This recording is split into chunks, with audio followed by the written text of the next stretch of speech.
Chant Om 3 times.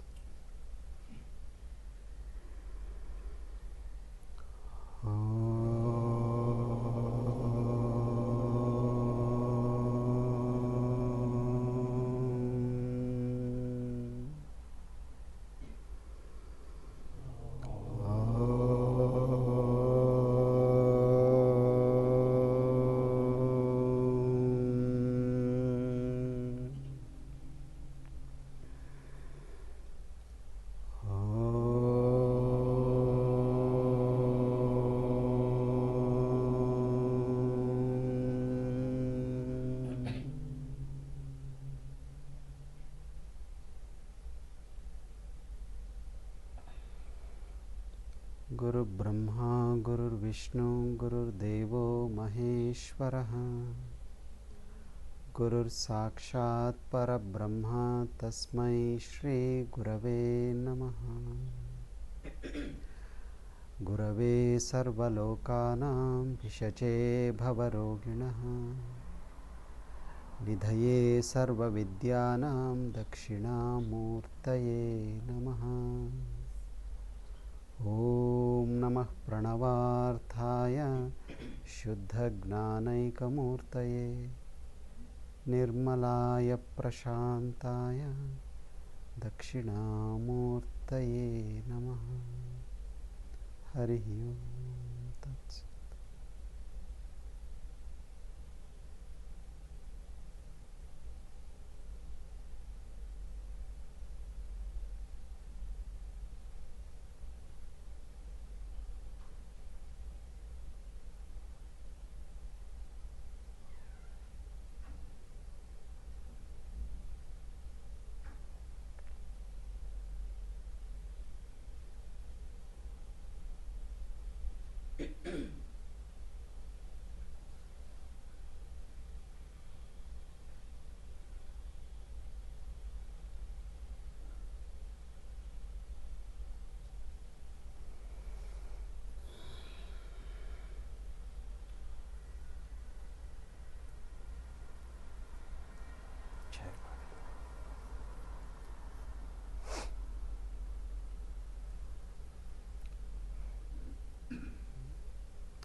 See, to excel in any field, you need three things. You need talent, you need commitment, and you need grace.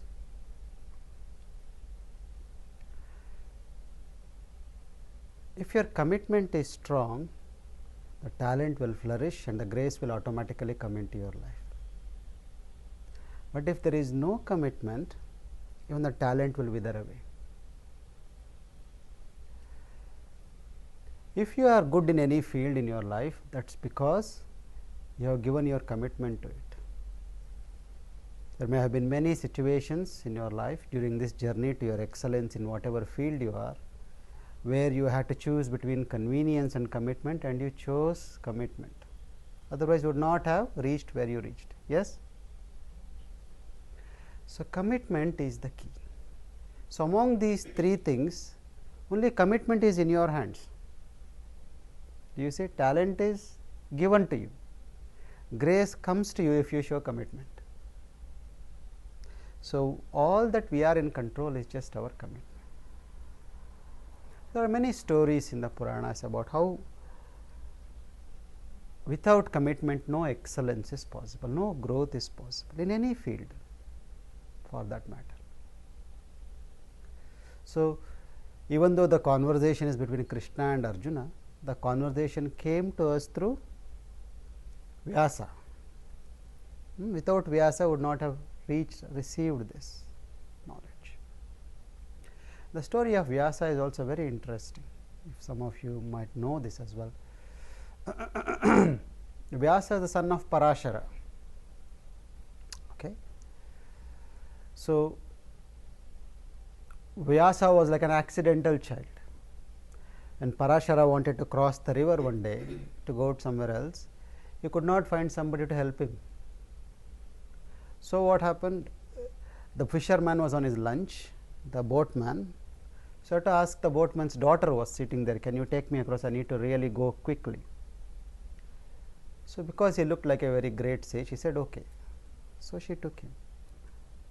But on the way, when he was going to this island called Dvaipayana, so he became overcome with lust and he impregnated this girl, this young girl. And when she became pregnant, she comes to him and says, look, I am young, I am not married yet, if I have this child, I will get a bad reputation. So, Parashara said, I am always in control of my senses. So, for something like that to happen to me, there must be some reason. So, have this child and give it to me, and I will make sure that this whole episode is forgotten, not remembered by anybody. So, your reputation will not be at stake, and I will look after the child. And then he said, because I am wandering all the time, it will be very difficult for me to look after a young baby. Look after it till he is independent, able to walk around, eat and dress himself, 5-6 years old or probably 10 years old or something, and then I will take him under my responsibility. So, this child is born, this child is very dark in color. So, that is why they call him Krishna Dvaipayana. Dvaipayana is the island where they were going. So, just that is why then he is called Krishna. The Vyasa is the name which comes to him later on. Vyasa means the breadth and circumference like. So, they say you can't put a circumference to what he has achieved. So, what he has done is so much. That is why any place from where knowledge is given is called Vyasapita. So, this seat is Vyasapita. You sit on Vyasapita, knowledge comes automatically, because all abundant knowledge comes from Vyasa. So, the child is born, and then every now and then when he comes in that area, Parashara comes and visits him. So, when this child is about 4 years old, Parashara comes with a set of disciples. You heard this story, some of you? No? Okay, very interesting. So, he comes there and then he does whatever meetings he has to do. He also meets his son, and then he has to go. When he wants to go, the child is sitting in all the meetings, in all the discussions like this, he is sitting in the corner and listening, this 4-year-old child, and he is trying to copy all that others who are doing. So, when Parashara has to leave, Vyasa goes to him and says, I want to come with you. So, take me as your disciple and teach me, I want to learn everything from you. I heard about you, but I want to learn from you. So, Parashara says, you are too young to understand these things, now it is the time for you to play. You play, enjoy the world, and when you are at the right age, I will come and pick you, and I will teach you all that I have to teach. He says, no, I have played enough, I want to learn now. I want you to teach me. So, he says, look, our life is not an easy one. It is difficult. We have to beg for food, we need to find this, we have to find a place, we are not living in one place. So, for a boy like you, it will be very difficult. He says, no, no, I do not mind any difficulty. I want to come with you. So, he is very stubborn. So, Parashara says, okay, now go and beg food for all these sannyasis who are here and bring it first, because you are the youngest, you have to look after all of them.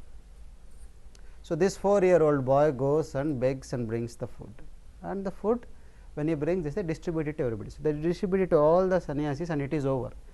So, there is no food for Vyasa or Parashara remaining. He said, what about me, go and get some more food for me and you. So, he goes again. The rule there is you can't go to the same house again to ask. So, you have to go to another house. So, you have to go to another village, leaving this village to find some food. So, he brings some food which he thinks is enough for him and his father, and then he gives it to him. And then Parashara says, I am so hungry today, so he eats all the food. Then he says, you go and get some food for you. So, he goes again to another village. So, in that village, unfortunately, there is something happening on that day. So, they say no food is being prepared today or something. So, he does not get any food. So, he comes back empty handed.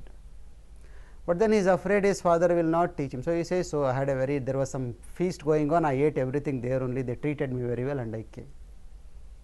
But Parashara knows because he is a big tapasvi there, but then he doesn't say anything, he takes him as his disciple. So he knows that this boy is now committed, Imagine a 4-year-old boy sending him to beg, not just once, twice, thrice, and he is hungry, he is not eaten. And in spite of all that, this boy is not complaining, it is commitment to his knowledge. The story goes on like this.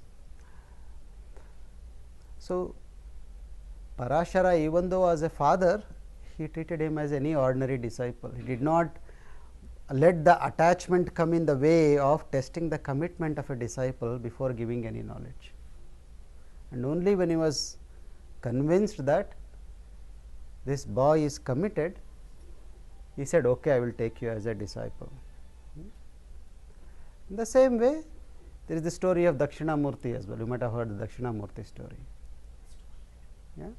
So, Dakshinamurti story is the same. So, for a long time in India, Kashi is the seat of knowledge. Anybody who wants to acquire knowledge or become liberated goes to Varanasi, goes to Kashi.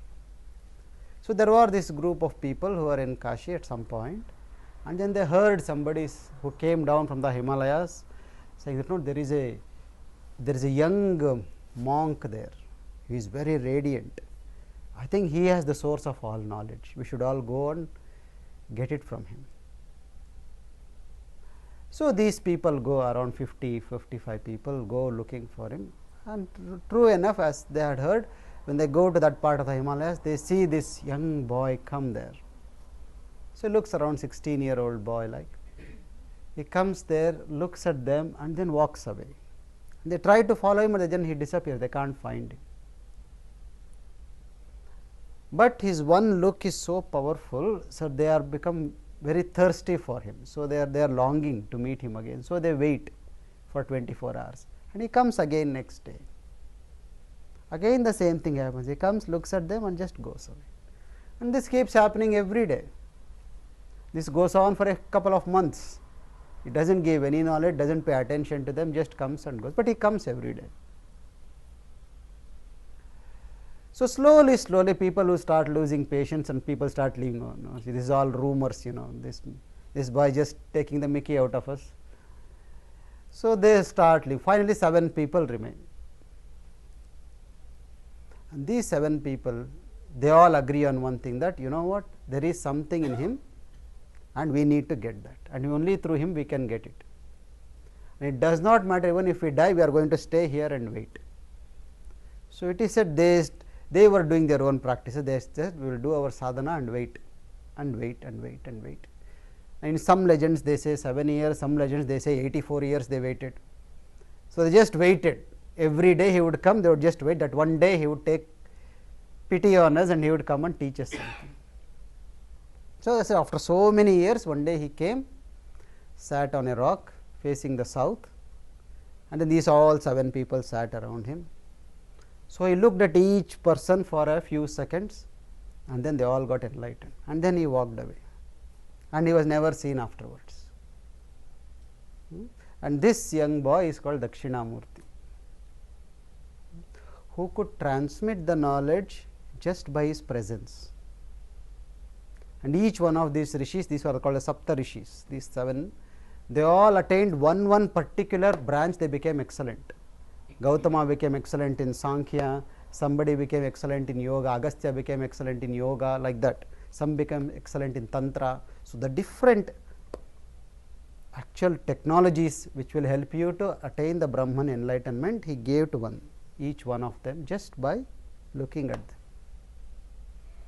This is again showing the value of commitment and patience.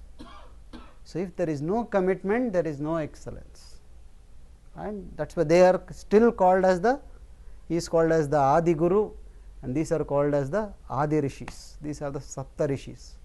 From them only all the knowledge we have got has come, through these 7 Rishis. If you go to Kashi, they do what is called a Sapta Rishi Arati. You should go there and you should sit in that. This is actually what happens. So, this is also, it is the technique given by Dakshinamurti to these 7 Rishis to keep the energy, in that place constantly recycle, what is there, keeping it there, does not allowing it to diminish. So, they do this arati, which is, they are not mantras, they are only some sounds, only through some sounds, some Samaveda sounds. They just build up stacks and stacks of energy. If you sit there and if you are sensitive when the arati is happening, you can feel your prana coming up just by sitting there. The same thing with Dhruva as well. Dhruva was a young boy. Again, he also, because of his commitment, when he went to the forest, he said, until I get Narayana, I won't come back. And then, but he didn't know how to get Narayana, how to attain. So he met Narada. Narada gave him this mantra, magic mantra. He said, you chant Om Namo Bhagavate Vasudeva. And that is it. That's all he did. He sat under a tree and chanted till Vishnu came to him. So, what Krishna is asking here, Arjuna, is what is your commitment to in the world or in your life? Last time we talked about the bowl, the space and the material. What is important? Is it the material or the space? Space is important. So, Krishna is asking, what are you committed to? Are you committed to the material or are you committed to the space?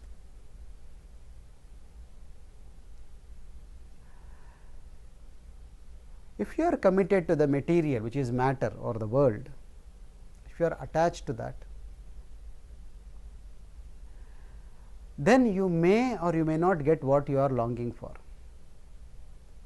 If your attachment in the world is for prosperity, is for fame, is for this and that, if you put your effort there, if your commitment is put there, you may or may not attain it, or you may have to really work hard to get it. But if you put your commitment on me, you will easily get me, because I am telling you, and when I come, I will bring all the prosperity with me to you. So, become wise and commit to me. What is it that distracts you from committing to the space? There are 4 main distractions Upanishads say. One is children, the second one is money, the third one is fame or social recognition or social acceptance, the fourth one is security or survival. So, these are the 4 things which binds you to the earth strongly, and if you have to come to me, you have to cross these 4. You do not have to ignore this, but you have to make me above this. You should say, first it is divine, then my children come, then money comes, then this comes, then that comes. But if you put me below this, then you do not reach me. Getting what I am saying? So, for that you need to have a high level of energy to get a clarity of mind. For that you need to become a yogi. So, he says the first basic for everything is become a yogi, be disciplined, have a proper commitment in the world, and then what happens when your energy comes up, the 2 qualities of yogi. So, your sthita prajna, your awareness is stable, you are in samadhi, your intellect is equanimous. When your awareness is stable and your intellect is equanimous, then you become eligible to come to me.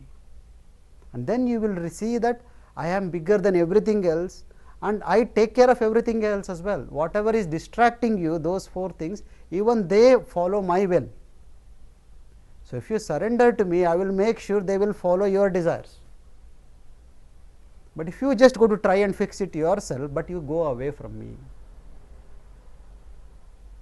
So, be committed to me, and once you are committed to me, everything else falls into place. And this is called Guru Mandala. Guru Mandala is in the middle, it is like a concentric circles. Okay. In the middle is the Guru or divine, and around them you have got all the distractions in circles. The first outermost circle are these 4. When you cross these and come in, then the other distractions come, you will get siddhis. So, you have to give the siddhis away as well, even they are distractions. If you get caught up in siddhis, oh I can do this now, I have got good intuitions now, well, I can change this, I can make the weather go up or down, then that is also difficult. I can fast, I can stay without sleep. These are all siddhis. Siddhis are a natural part of yoga as you get more and more committed to the discipline. And after siddhis comes all prosperity, all attractions you want in the world will comes. You will get lot of fame, you will get lot of money. This is only testing you whether you are able to pass it on or you are still going to get stuck with them. And only when you pass all that, then you are able to come to the Guru or the divine. So, divine is not easily attainable, but it will be if your focus is one point. If you say that is where I am, just like Vyasa or just like the 7 Rishis says, this is it, this is the what most important, everything else can go to hell. I am going to be there till I get it, I do not mind. There is another story about Bodhisattva. So many stories are coming up today. These are very interesting stories, these are very inspiring. Now, Bodhisattva, he was in South India. So, he got a dream that Buddha asking him to go to China to take the knowledge. And Bodhisattva was very, not only a big yogi, he also had a large amount of knowledge about medicine, Ayurveda. Most of the Chinese medicine now is derived from Bodhisattva's knowledge. Okay. Naturopathy and all, he was very, very good, and Tantra also. So, he walks from South India to China. Then he meets, and people know about him, so he is welcomed everywhere, and when he goes, the king takes him. But he feels that they do not have that strong a commitment for me to give them the highest knowledge. So, they are respecting him, but then he thinks that they can be easily distracted in life. So, it does not give. So, he walks from this end of China to the other end, but he does not find a single place where he can give the knowledge. He does not find a community or the person to whom he can give that knowledge. So, he does not know what to do. So, then he gets frustrated as he gets to the top of a hill somewhere, and he sits there, and there he sits there facing a big rock, a big mountain like, big wall like, and says, I am going to sit here and not turn back till a right disciple comes and takes the knowledge from me.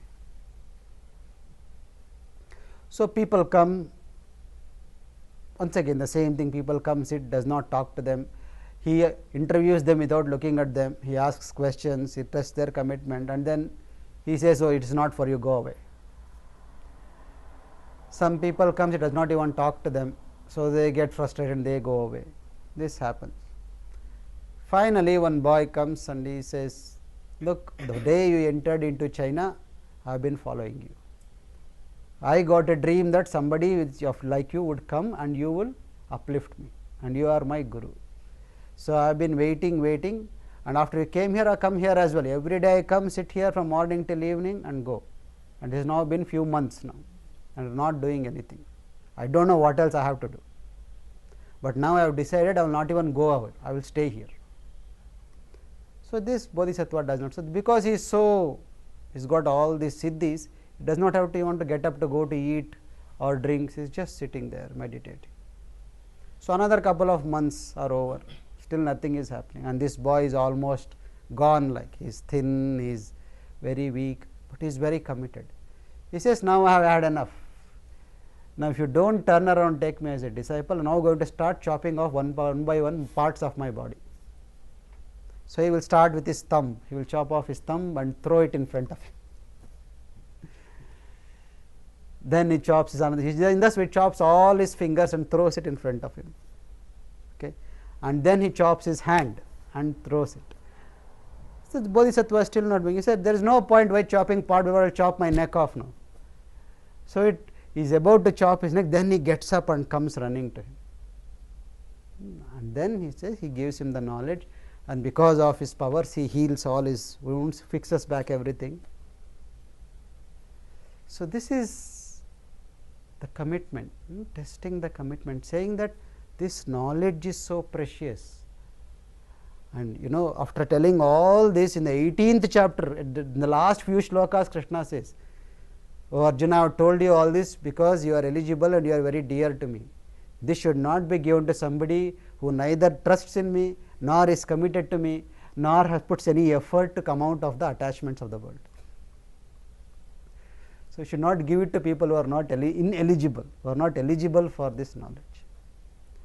And then again, yes, the only thing you have to show from your side is commitment to the spirit, and then it will happen. So, Arjuna now asks Krishna, okay Krishna, you are telling all this, but why is there such an attraction to the world? Why is it in spite of knowledge we go and commit sins? How can we break through this?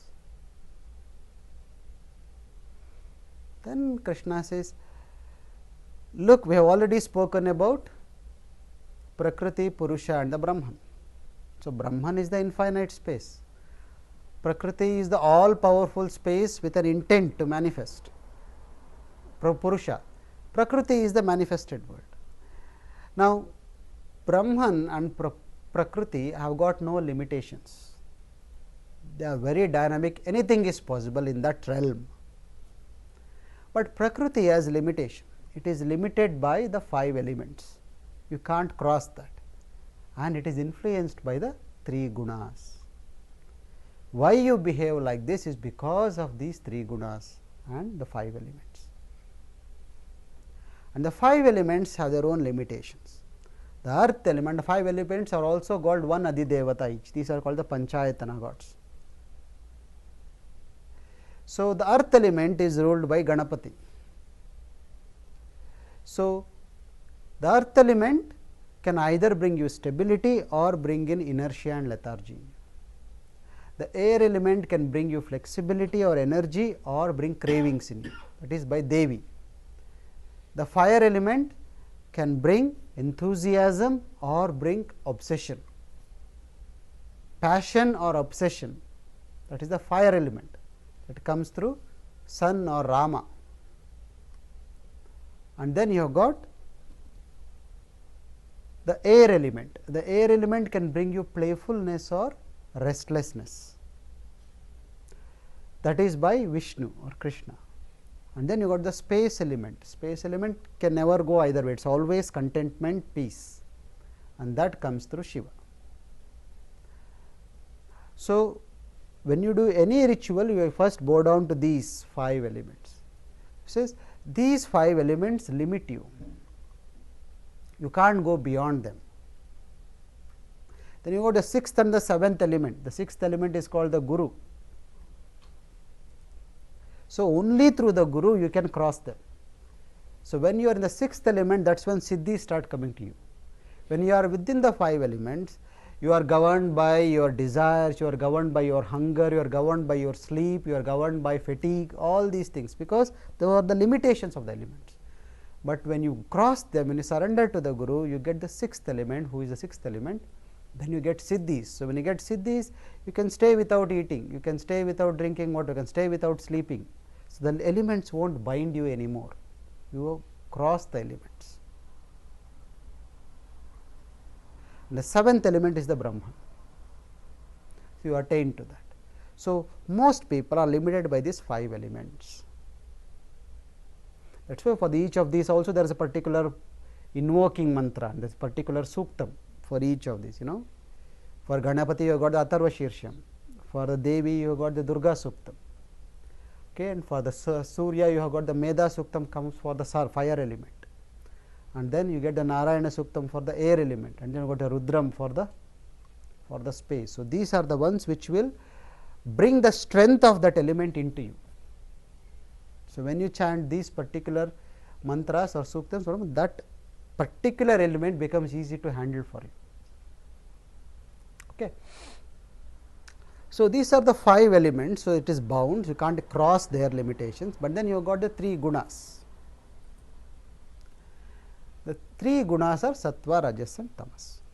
So, as long as you are bound to the Prakriti, you are determined by this, and these gunas come in circles. Like when sattva is dominating, the rajas and tamas are in the background. When the rajas is dominating, sattva and tamas is in the background. When tamas dominates, the sattva and the rajas go to the background. So, only one can be dominant any time.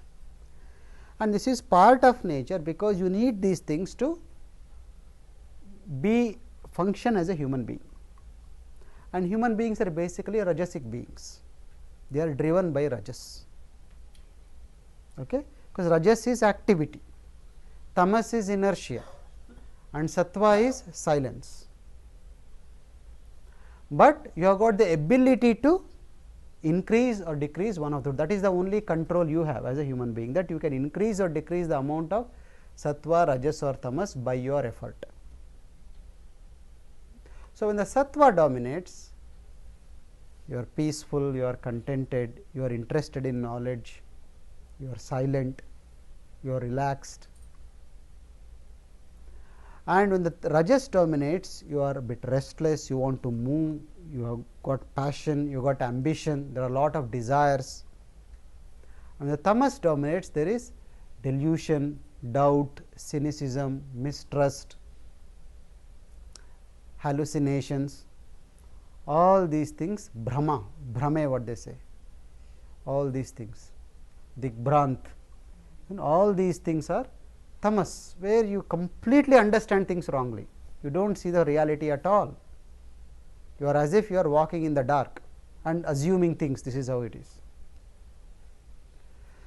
So, tamas is essential for you to rest. If there is no tamas, you can't sleep.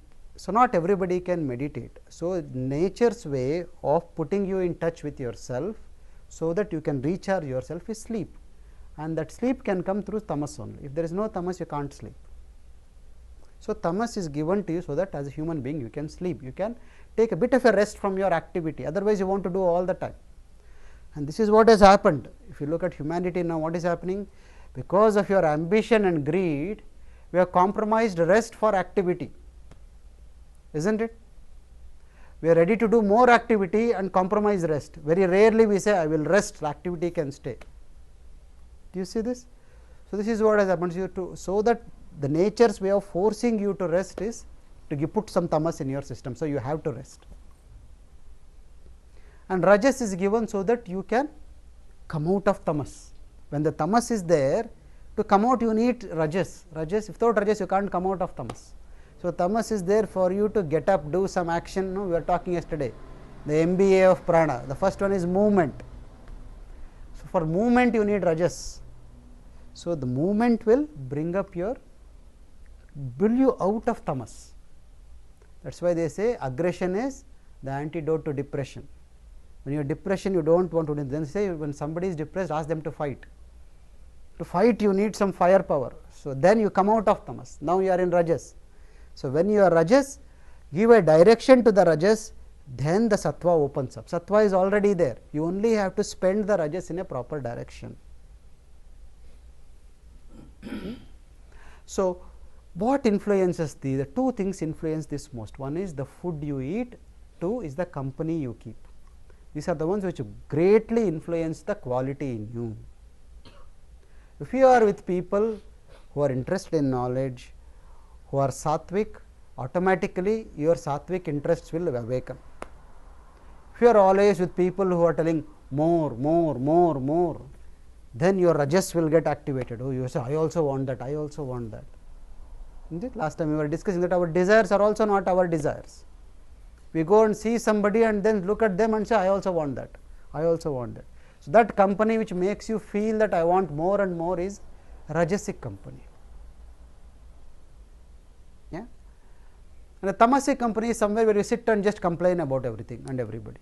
Oh, this is not right, he is not right, that is not happening properly, this is not happening properly. And no, we did talk yesterday, no, complaining makes you weak, it drains your energy. So, that is a tamasic company. So, you should be aware of what? The company you keep as well.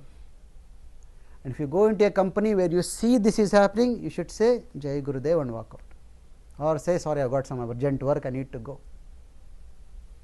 Otherwise, you will get sucked into it without you being aware, you get sucked into that. You also start thinking, you are not even interested in that conversation, somebody starts a conversation, you get stuck into it, and then you also start putting your opinions, you also start thinking, oh, this may be like this, I did not think about it like this, you are gone. Are you getting what I am saying? And then food. You know what is Rajasic food, what is Sattvic, what is Tamasic food. Just make sure at least 60% of what you eat in a day is Sattvic. At least, if you can eat more than that, it is good, but make sure your food is more Sattvic. Even though we like Rajasic and Tamasic food, have a bit of discipline and say, I will put more effort to have more Sattvic food. Otherwise, what happens? The gunas will dominate. And also, whatever guna is dominating you, you like that type of company. If your Rajas guna is dominating, you like to be with people who are very ambitious, who want to say, yes, this is right, that is, you should do this, you should do that. Or you also like that type of food, food which is very spicy, which is very tangy, very sweet, all the tea, coffee, all these things you like when the Rajas is coming up. The Rajas is telling, oh, that is good, because it is identifying itself in the world, oh, that is my nature, that is my nature. And you are going to satisfy it, okay, okay, take it, swaha, swaha, you do. Okay, Rajasaya swaha, everything, okay, this is for you, this is for you, this is for you. The same thing when your tamas is dominating. You see, when the alarm goes off, if somebody else next to you is still sleeping, you don't feel like waking up. If everybody has woken up, you are the only one sleeping, you may be able to wake up, but everybody is sleeping, you feel, oh, why should I wake up? So that is what tamasic company does. So when the tamas wakes up, you like all the tamas around you and say, this is okay. So just be aware how life runs. Life, as long as you are stuck in this body, the gunas will dominate your life. And whatever guna is dominating your life at that time, you get attracted to that quality and you do more of it. So be aware and try to spend. That is why satsang is so important. That is why the company of the wise is so important, that a moment with them you will experience something which you have not experienced in your life, and suddenly you say, oh, this is something great, this is something wonderful. And then you long for it. Otherwise, you only long to go to that same restaurant, go to that same movie. That is all our longing and desires will be. Otherwise, you will say, oh, I need to go. When is the next advanced course? When is Guruji coming where? When is this happening? When that longing comes up in you, then your sattvic quality you have awakened in you. But when you are thinking, when is my next holiday? When is the weekend coming? If you are thinking like that, then what happens? The rajas is coming up. You want to do, you want to get away from all the things that make you committed, and you want to drop all commitments and be lazy somewhere. So, very important to be aware of the gunas.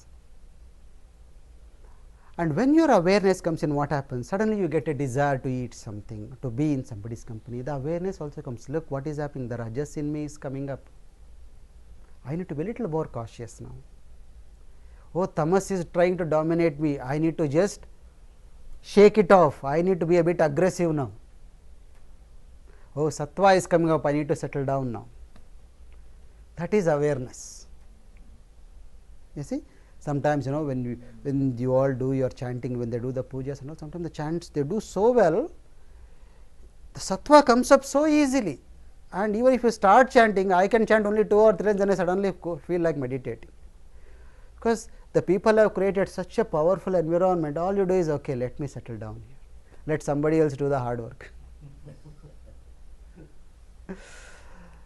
Do you see? So, that bit of awareness when it comes into you, okay, this is happening, this is happening. Also, what happens? I used to drink a lot of coffee before when I was in medical school. But since I started doing the Kriya and everything, somehow that habit went away. I still like the smell of coffee. But now, if I drink coffee, I get a lot of heartburn. So, the body itself rejects the coffee. So, I can't drink coffee. So, once in a while, when the craving comes, I go and drink tea. Okay. Now, what used to happen is, it happened 3-4 years ago, that in a particular time my family was there in UK. So, my brothers came, then my mother came, and they all used to drink tea. So, well, you know how India, they do not drink, they always say, can I give you some? So, you can't say no to them. So, I once again somehow got into the habit of drinking it every day. So, and they all went, and afterwards I said, no, what I had left so many years, why have I been drinking now? So, I said, okay, I will not drink. So, I left it again, but every now and then you will feel the desire to have a cup of tea. The point is, the problem is when you are doing your sadhana and all, your body becomes very sensitive. If you take anything that is not good for you, the body will react very strongly. If you are very dumb or dull, does not matter. If you 10 cups of tea, you do not feel anything, you will just be able to do. So, I used to drink tea, my wife would make tea for me and I would drink half a cup and then I would feel tremors in my hands. After half an hour, 45 minutes, you can't see that, but I could feel that the prana is very shaky, my eyelids would be like this. It is not obvious from outside, from inside I could see that I am not steady. I would feel the shakiness, and it went to a stage where I used to tell my wife, if I ask for tea, you should tell me it is not good for you, I won't make for you. Only if you make, I will drink. So, she said, how can I tell you if you do not ask anything in the first place? I said, no, you tell me, that is good for me, and that we had to take that approach for me to come out of it. So, even now what happens, every once in a while I drink it, but that is fine, because it is not a craving anymore. You just go there and say, oh, okay, there is some tea, let us drink. Sometimes you drink, sometimes you do not drink, does not make much of a difference, but not get bound by it. So, when that awareness comes in, so this rajas is coming up, if I drink that, it will increase even more. So, what I need to do, I need to wait till the rajas moves over and becomes sattva, and that time there is no craving.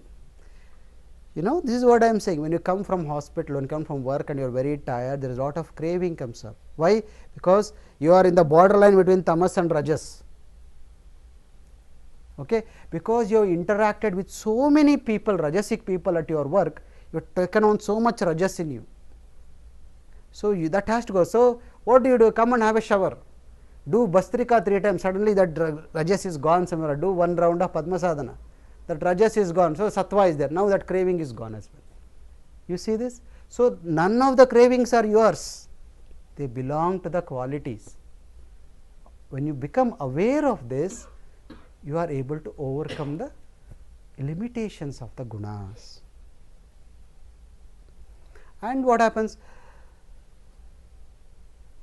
If your commitment is to one aspect of life, work in the other aspect becomes an effort. Say for example, you are committed to the world, then commitment to space becomes an effort. Okay? If you are used to going out to get-togethers, if you are used to going out to parties, you are going out gossiping a lot, talking to people a lot, then becoming silent becomes difficult for you. Meditating becomes difficult for you. That becomes a big effort. But if you are regularly doing sadhana, those get-togethers become an effort to you. To go to a party, to a get-together, you feel, oh, should I go? Oh, I should go. Do you see? So, Krishna says, whatever you commit yourself, that becomes your comfort. So, commit to me, so I become your comfort. So, when I become your comfort, all these little things which you are craving around do not make any difference to you. You are easily able to drop them. Otherwise, you will drop me for them. And when you drop me, you lose a lot in life.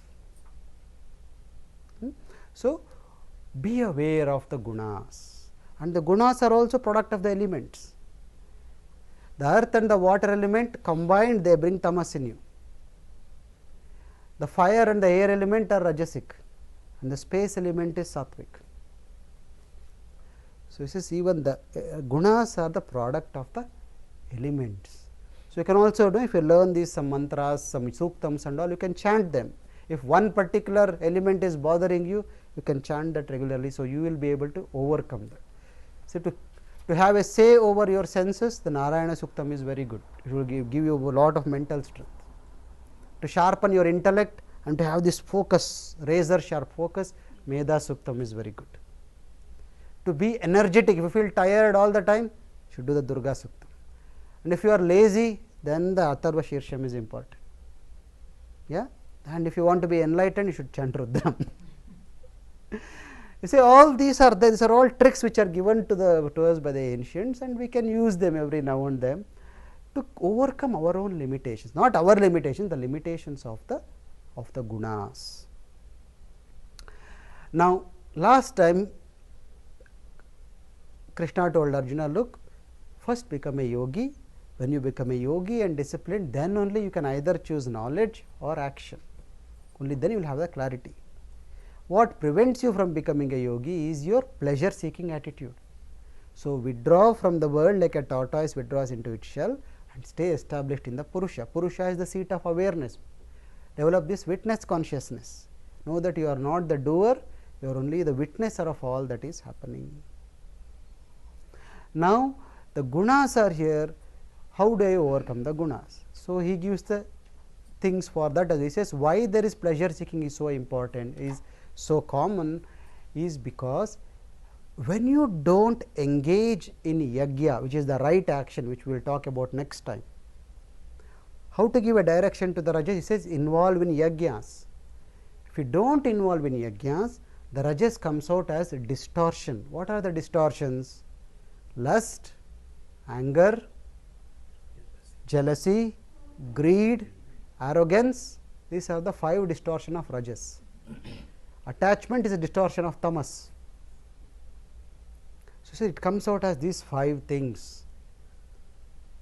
If these 5 things bother you, that is because you are not given a direction to your rajas.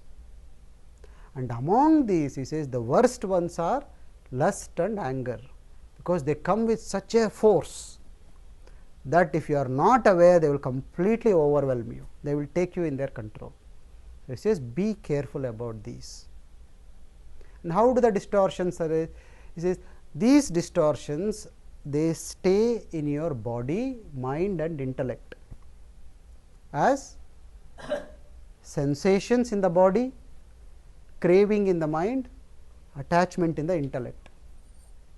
But know that your mind is stronger than the body, your intellect is stronger than the mind, but the Purusha is stronger than the intellect as well. So, when something lower bothers you, go to the higher. Atmanena Atmanam Vindati. From the higher self, break the lower self. When the sensation comes up in you to get into lust, get to the mind and see what thoughts are coming, what guna is dominating. When the mind is not able to help you, jump to the intellect and have this power of discrimination. Well, I have been through this again and again and again in my life. It has taken me nowhere. It has only drained me. It is taking me away from my own self, from the spirit. Even if that does not do, go to the Purusha. Just witness what is happening. And in that witnessing, the fire of that distortion comes down. He says, somebody who forcefully suppresses these, but in the mind always thinks about this, is a fool. He will not attain to me. One who through awareness moves through these, just going from one step to one step to one step, he is the one who is able to overcome this. So, we will see a few shlokas which explain that.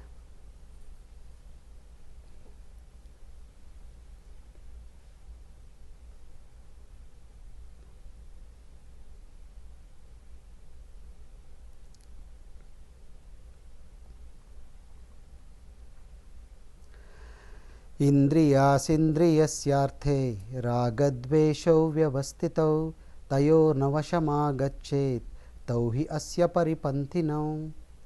Since it is natural for the sense organs to move towards the sense objects, because that is where it seeks pleasure, that is where it seeks the joy. So, it is its own, it is its nature to move that way.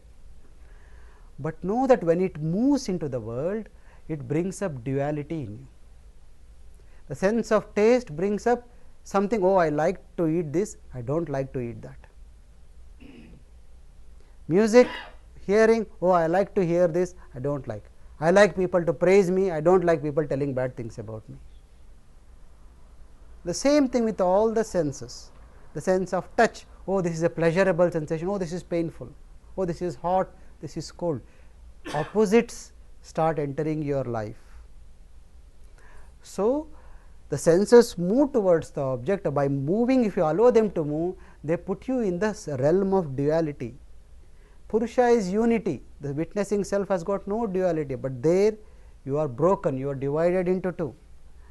Tayorna vasham agache, do not be controlled by them. Don't allow them to control you. Tauhi asya paripantino. Paripantino means enemies. Know that they are your real enemies. At some point when Krishna agrees to fight later on, Arjuna says, I know you will win, but winning this war is not the real victory. You win over your senses and mind, that is the real victory, he says. Don't feel proud that you have won the war. The inner war is still going on. You win that war and then you tell you have won it. That's what he is saying here. Tauhi asya paripantino. Consider them as your enemies. When you consider somebody as your enemies, what do? You bring up the valor in you to fight them. And he says, if you take them as your friends, you will hug them. You take them as your enemies, so your valor in you comes up and says, I should not allow them to come near me. Avritam gnanametena gnanino nitya vairina kama rupena kaunteya dushpurena analena cha.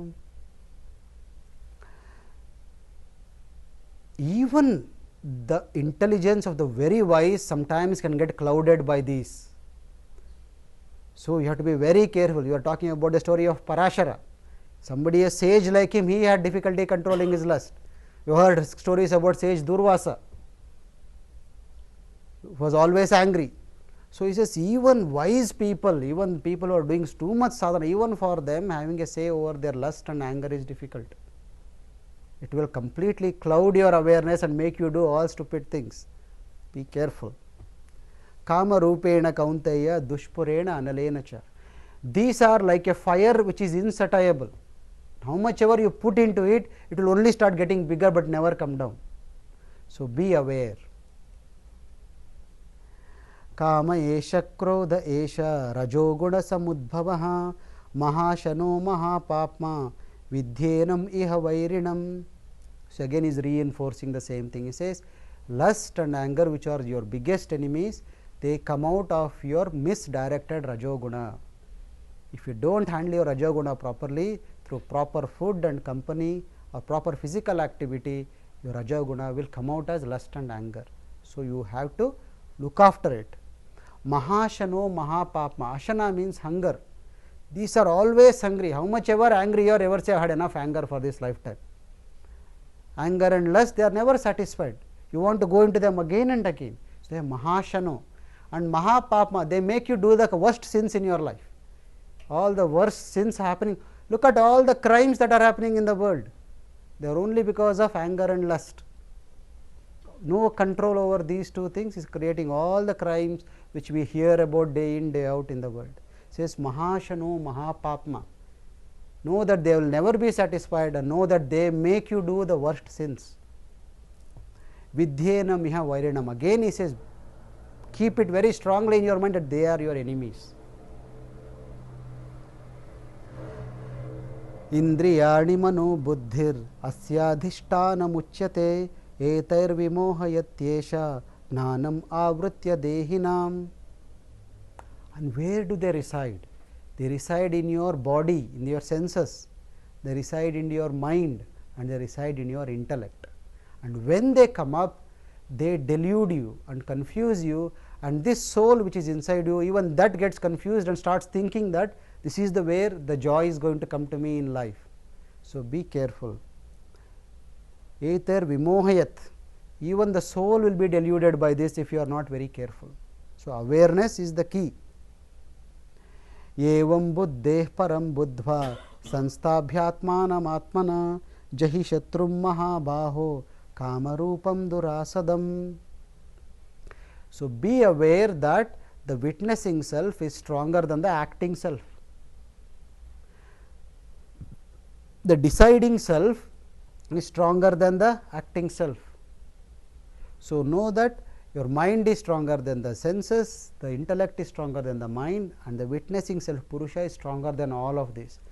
With this knowledge, move through these anger and desire when they come, knowing them as just a manifestations of your guna and not your nature. Samsthabhyatmanam atmana. Destroy your lower self from your higher self, because even that is part of yourself. Even your mind, memory, intellect and your senses are also part of yourself only. They are manifested from the Purusha only. But then you say when they become a botheration, you move back. You move back. Okay, that much enough for today. Okay, Jai Gurudev.